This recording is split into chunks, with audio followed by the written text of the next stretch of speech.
Get ready for the action because Smosh has just made a massive move in the digital world. They have officially hired former MTV Entertainment Studios executive Corey Midgarden as their brand's first-ever chief content officer. This is huge news because Midgarden will be taking the reins on everything from content strategy and talent casting to brand partnerships across Smosh's entire ecosystem, including their massive YouTube channels and live shows. We dive into exactly how this move is set to transform Smosh into the premium comedy brand they are striving to become. Here's a simple way to protect your phone without stress. This Allen 3-pack comes with tempered glass screen protectors, camera lens protectors, and an installation frame for an easier, cleaner fit. It's clear, case-friendly, and built to help guard against scratches and everyday bumps. Check the link in the comments to get it on Amazon. Next up, we're looking at some serious trouble brewing in Oakland. 2 men are facing misdemeanor charges after allegedly organizing a massive sideshow that took over West Grand Avenue and coincided with a visit by internet celebrity IShowSpeed. The Alameda County District Attorney has announced the charges, detailing how these individuals were allegedly facilitating a sideshow and aiding and abetting a speed contest during Speed's tour. We break down the details of this event and why authorities are taking action against these illegal gatherings. Now shifting gears completely, we're talking about the metrics behind online success with hi-fi YouTube. We are examining how the numbers game works for YouTube channels, using the high-end audio show in Vienna as a perfect analogy. We explore why views matter more than subscriber counts, and how manufacturers can use the real-time content generated at events like this to dominate social media and reach massive audiences. It's all about attention over mere attendance. And finally, for your weekend viewing, we have the ultimate free movie list. We've got the 7 best movies streaming for free on YouTube right now, including a Steven Spielberg feature, a horror musical, and a classic Jane Austen adaptation. From the thrills of Catch Me If You Can to the timeless quality of The Silence of the Lambs, find out which films are dominating the platform this May. Don't forget to like and subscribe for more breaking news.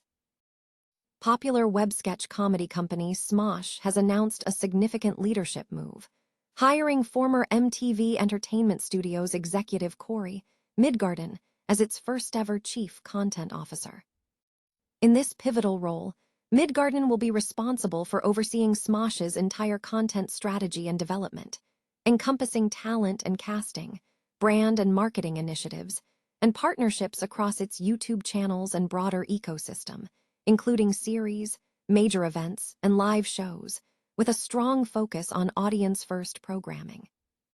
Midgarden, who previously served as vice president of digital, social, and streaming content at Paramount's MTV Entertainment Studios, will spearhead the development of new originals and formats. His mandate will center on creating regular, talent-driven concepts designed to grow into long-running franchises across multiple platforms, emphasizing continued investment in casting a diverse mix of established talent and new comedic voices. Reporting directly to Smosh CEO Alessandra Catanese, the company co-founded by Ian Heckox and Anthony Padilla, Midgarden's appointment arrives as Smosh experiences unprecedented growth, including the expansion of its operational infrastructure with a new, larger production facility. Smosh boasts impressive metrics, including over 20 billion lifetime video views, 45.4 million YouTube subscribers, and 31 million social followers, supported by successful series such as Bit City. Smosh reads Reddit stories and live productions like Smosh, the live sitcom. Catanese stated that the hiring reflects Smosh's ambition to evolve beyond a purely digital native company. Smosh has gotten to a place where our digital content is very strong, very successful, very profitable, Catanese remarked. She explained that the goal is to establish Smosh as a premium comedy brand known nationally, requiring an executive to help elevate existing successes and develop content for traditional industry representation. Catanese noted that Midgarden is the ideal fit to help the company transition into a media and production company capable of showcasing its capabilities to the wider industry. Midgarden connected with the company's ethos, sharing that his background with MTV Paramount in the creator space aligns with Smosh's focus on authenticity. Smosh has that same feeling. It's a space where people show up for themselves, Midgarden said. Co-founders Heckox and Padilla echoed this sentiment, noting that Midgarden understands the core of Smosh, stating, "Corey gets what makes Smosh tick. We're about creating comedy people connect with, rooted in friendship, both in front of and behind the camera." He immediately leaned into that, bringing a level of structure and ambition needed to help us grow more intentionally and take bigger swings. Two men are facing misdemeanor charges in Oakland for allegedly organizing a sideshow that occurred on West Grand Avenue and coincided with a visit by YouTube star iShowSpeed. Alameda County District Attorney Ursula Jones Dixon announced on Monday that the two individuals have been charged with organizing and facilitating a sideshow and aiding and abetting a speed contest. The alleged sideshow took place during iShowSpeed's visit to Oakland on November 25th. iShowSpeed, who commands nearly 54 million followers, stopped by Hyphy Burger on West Grand near Market Street in West Oakland as part of his Speed Does America tour. During his visit, hundreds of people gathered attempting to get his attention, leading iShowSpeed and his team to move to the rooftop to escape the large crowd.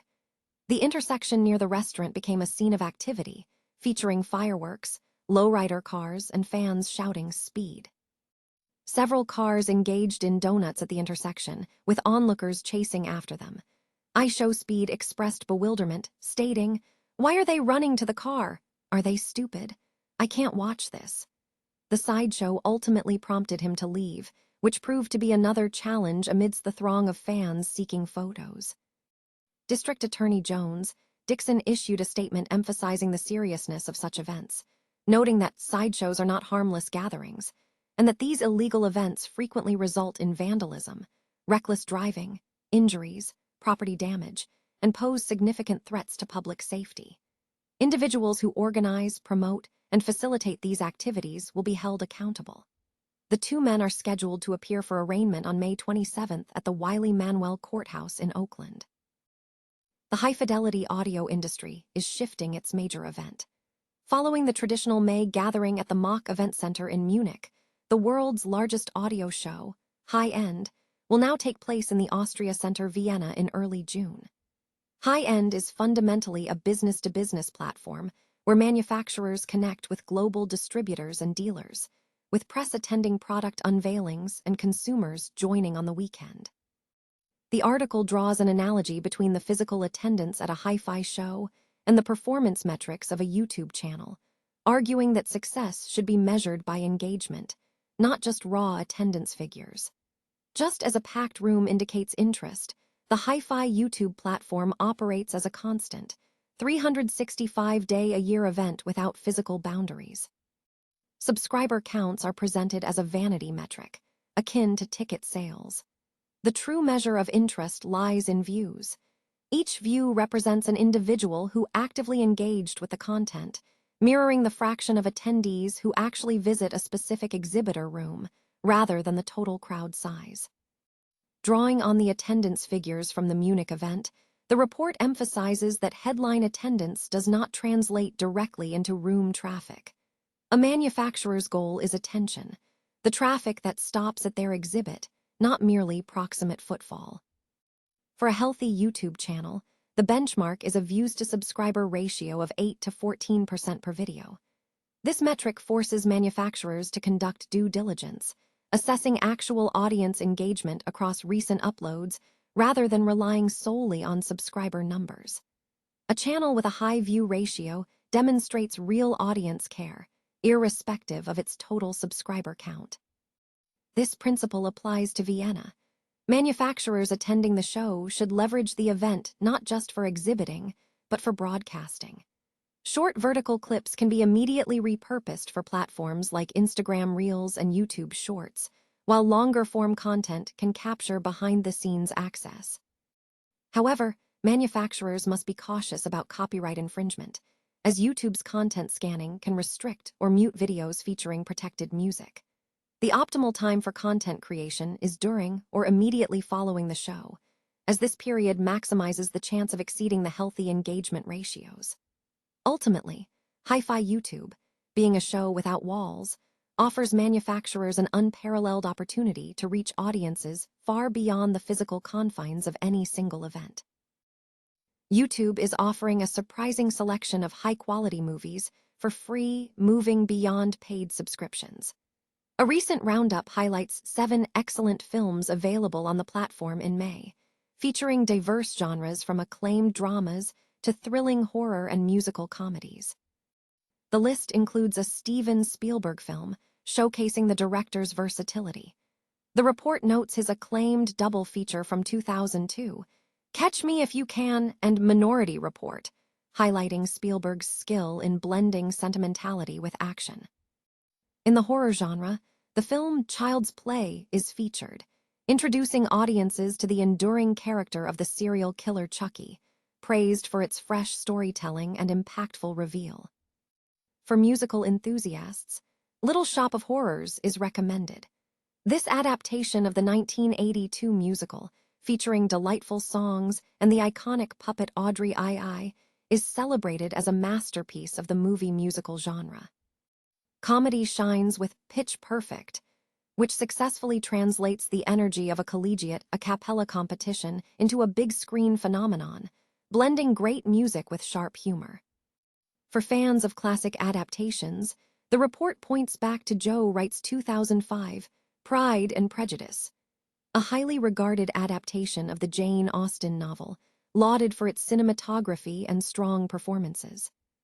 The article also briefly touches upon cinematic milestones, noting films like It Happened One Night, One Flew Over the Cuckoo's Nest, and The Silence of the Lambs that have won the Academy Awards Big Five, emphasizing the quality of Jonathan Demme's thriller, The Silence of the Lambs, as a landmark achievement.